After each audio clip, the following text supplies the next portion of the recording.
میرے گھاوڑے پہ پڑی تو میرا راستہ روک کر کے کھڑی ہو گئی. کہا تہے عقل بھی اس ننھی سے بچے نے تمہارا کیا بگاڑا ہے؟ اسے قتل کر کے تمہیں کیا ملے گا؟ اسے قتل کر کے تمہیں کیا ملے گا؟ ارے خدا سے ڈرو، اس بچی کا قتل مت کرو. مگر یا رسول اللہ میرے اوپر تو غصہ سوار تھا، میں نے اپنی بیوی کو دھکا دیا اور اپنی بیٹی کو لے کر کے گھر سے باہر نکل گیا. میری بیوی رو رہی تھی، فریاد کر رہی تھی، تڑپ رہی تھی، مگر اس کو کوئی سننے والا نہیں تھا، اس لیے کہ ہمارے قبیلے کا قانون یہی تھا. یا رسول اللہ میں اپنی بچی کو لے کر آگے بڑھا، جنگل میں گیا، ایک پیڑ کے نیچے یا رسول اللہ میں نے اپنی بچی کو بٹھا دیا اور قبر میں اور پھاوڑے سے میں نے زمین کھودنا شروع کر دیا. یا رسول اللہ جب میں زمین کھود رہا تھا تو میرے چہرے سے پسینہ گر رہا تھا. میری بیٹی دوڑ کر کے ننھا سا دوپٹہ لے کر کے آتی ہو اور میرے چہرے سے یا رسول اللہ پسینہ پوچھتی ہو، کہتی ہے میرے بابا اتنی محنت کرنے کی ضرورت کیا ہے؟ میرے بابا آؤ سائے میں بیٹھ جاؤ. یا رسول اللہ اپنے ننھے ننھے ہاتھوں سے میرا پسینہ پوچھ رہی تھی اور میرے گلے سے لپٹ کر کے محبت کر رہی تھی. مگر یا رسول اللہ اب بھی مجھے رحم نہیں آیا. میں نے قبر کے گڈھے کو کھود کر جب مکمل کر لیا تو یا رسول اللہ بڑی طاقت سے میں نے اپنی بیٹی کو اٹھایا، قبر کے گڈھے میں پٹک دیا. میری بیٹی اپنے ننھے ننھے ہاتھوں کو جوڑ کر کے رحم و کرم کی بھیک مانگ رہی تھی، کہتی تھی میرے بابا مجھے مت مارو، اگر میرے چہرے سے نفرت ہے تو مجھے چھوڑ دو، زندگی میں پلٹ کر آپ کے گھر نہیں آؤں گی، مجھے قتل مت کرو. مگر یا رسول اللہ میرے اوپر تو جنون سوار تھا، میں نے پھاوڑے سے قبر کی مٹی کو برابر کرنا شروع کر دیا. یا رسول اللہ میری بیٹی دفن ہوتی رہی، دفن ہوتی رہی.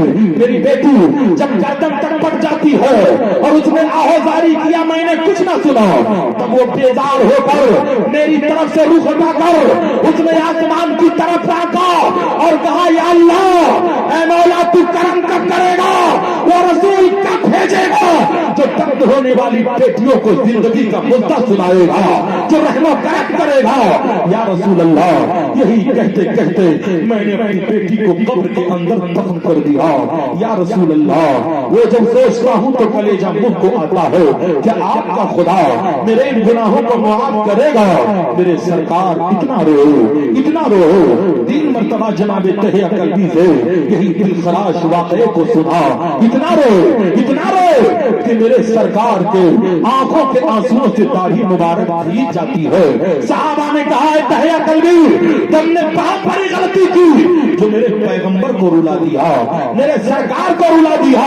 میرے نبی اسی مجمع میں ارشاد فرماتے ہیں اے میرے صحابہ سنو، جسے اللہ نے 3 بیٹیاں دی ہو اور تینوں کو قرآن کی تعلیم دے کر کے شادی کرتے، نبی فرماتے ہیں کل قیامت کے دن وہ میرے بغل میں ایسے ہوگا جیسے شہادت کی انگلی کے بغل میں بیچ کی انگلی ہوا کرتی ہے. میرے سرکار پر قربان ہو. اے لڑکیوں کے ولادت میں ماتم کرنے والوں، اے لڑکیوں کے ولادت پہ غم منانے والوں، اے فیملی پلاننگ کے دل دادا بننے والوں، اے کافروں کے کلچر کو اپنانے والوں، اے فیملی پلاننگ کے نام پر بچیوں کا قتل کرنے والوں، یاد کر لو وہ کفار مکہ تھے، وہ کفار مکہ تھے. لڑکیاں جب پیدا ہوتی تھی تب انہیں قتل کرتے تھے. آج کا مسلمان یہ ہے لڑکیوں کو پیدا ہونے سے پہلے ماں کے پیٹ میں زہر کے انجیکشن سے قتل کر رہا ہے. کلچر تمہارا بھی وہی ہے جو کلچر کفار مکہ کا تھا. میں یہاں کے لوگوں پر نہیں مگر اخبار اٹھاؤ تو یہی رپورٹ ملتے ہیں. آج دیکھا یہ جاتا ہے جب کوئی عورت حاملہ ہوتی ہے تو وہ مغرور انسان جو بیٹیوں سے نفرت کرتا ہے وہ ڈی این اے کے ذریعے، سونوگرافی کے ذریعے، الٹرا ساؤنڈ کے ذریعے اپنے بیبی کی شکل میں دیکھتا ہے. اگر بچی پرورش پا رہی ہے تو زہر کا انجیکشن دے کر بچی کو مارا جا رہا ہے. یاد کر لے اگر بچے کے جسم میں روح ڈالی گئی ہے تو تو قاتل ہے اور ایک مسلمان کا قاتل ہے. میرے پیغمبر فرماتے ہیں شرک کے بعد سب سے بڑا گناہ یہ ہے کسی مسلمان کا قتل کر دے.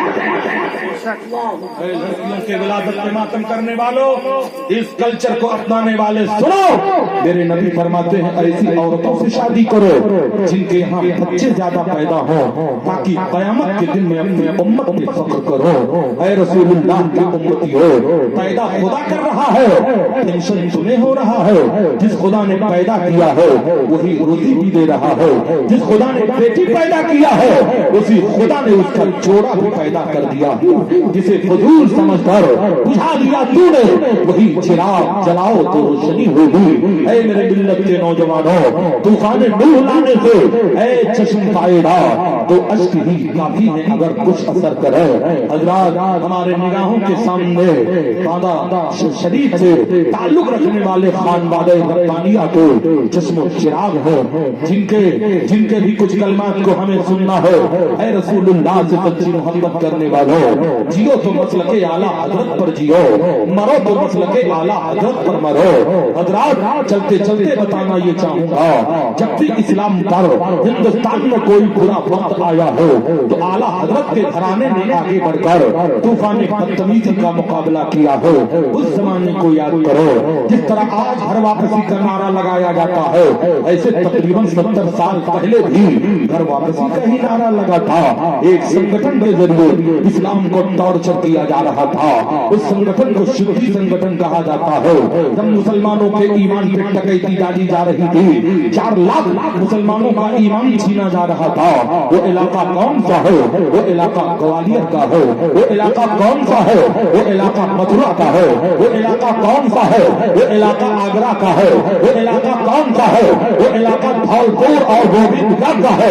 حضرات، یہی وہ علاقہ ہے جہاں 4 لاکھ مسلمانوں کے ایمان پہ ڈکیتی ڈالی جا رہی تھی۔ اس زمانے کو یاد کرو۔ اعلیٰ حضرت کا زمانہ تو گزر چکا تھا، مگر اعلیٰ حضرت نے ایک جماعت بنائی تھی جس جماعت کو جماعت رضائے مصطفیٰ کہا جاتا ہے، جن کے سپاہیوں میں حجت الاسلام حضرت علامہ حامد رضا ہے، جن کے سپاہیوں میں مبلغ اعظم علامہ عبدالعلیم میرٹھی صدیقی ہے، جن کے سپاہیوں میں صدر الافاضل سید نعیم الدین مراد آبادی ہے، جن کے سپاہیوں میں محدث اعظم ہند کچھوچوی ہے، جن کے سپاہیوں میں صدر الشریعہ علامہ امجد علی ہے، جن کے سپاہیوں میں شیر پیش سنت علامہ احمد علی ہے۔ حضرات، یہ وہ نفوس قدسیہ ہے جو اعلیٰ حضرت کے سپاہی بن کر کے جیے اور سپاہی بن کر کے دنیا سے گئے۔ حضرات، جب سدی سنگٹھن نے طوفان بدتمیزی بتا کیا تو یہی دیوانے آگے بڑھے تھے اور متھرا کو ہیڈ کوارٹر بنایا اور وہیں سے ہٹ کر تبلیغ دین کیا۔ کوئی جوگی کے روپ میں جا رہا ہے، کوئی معالج حیوانات کی شکل میں جا رہا ہے، کوئی ڈاکٹر کے روپ میں جا رہا ہے، کوئی سنگر کی شکل میں جا رہا ہے اور جا کر کے مسلمانوں کے یہاں تبلیغ کیا۔ وہ 4 لاکھ مسلمان جن کے چہروں سے داڑھیوں کو کھرچ کر آگ کے حوالے کرنے کی سازش چل رہی تھی، جن کی پیشانی پہ تشکا لگایا جا رہا تھا، جنہیں اسلام سے بیگانہ کیا جا رہا تھا، تو رضا کے دیوانوں نے آگے بڑھ کر اس طوفان کا مقابلہ کیا۔ تو اللہ کا کرم یہ ہوا کہ رضا کے سپاہیوں کے ذریعے وہ 4 لاکھ مسلمان جو کفر کے دلدل میں گرنے والے تھے پھر سے انہیں اسلام کا کلمہ ملتا ہے، اور مزید 50,000 غیر مسلموں نے پیغمبر کا کلمہ پڑھا۔ تو متھرا کا ایک پنڈت حضرت صدر الافاضل شہزادہ رسول سے ٹکرا گیا، کہنے لگا مولانا تم مجھ سے کیا مناظرہ کرو گے؟ ارے تمہارے نبی پر نازل ہونے والے قرآن کو 15 پارہ ہم نے اپنے سینے میں محفوظ کر لیا ہے۔ تو صدر الافاضل نے کہا تب تو مناظرہ میں جیت گیا۔ کہا کیسے جیت گئے؟ کہا یہ میرے قرآن کا معجزہ ہے کہ کفر کی چھاتی پہ چڑھ کر کے قرآن بول رہا ہے، اے قول محمد قول خدا فرمان نہ بدلا جائے گا، بدلے گا زمانہ لاکھ مگر قرآن بدلا۔ زندہ باد، زندہ باد، زندہ باد، ماشاء اللہ۔ ہندوستان ہے، میرے نبی نے تقریباً 1450 سال پہلے کہا تھا مجھے ہند سے ٹھنڈی ہوا مل رہی ہے، مجھے ہند سے وفا کی خوشبو مل رہی ہے۔ اپنے وطن سے کبھی غداری مت کرنا، اس لیے کہ یہ وطن میرے خواجہ غریب نواز کا ہے، حکومت سرکار غریب نواز کی ہے۔ اپنے وطن سے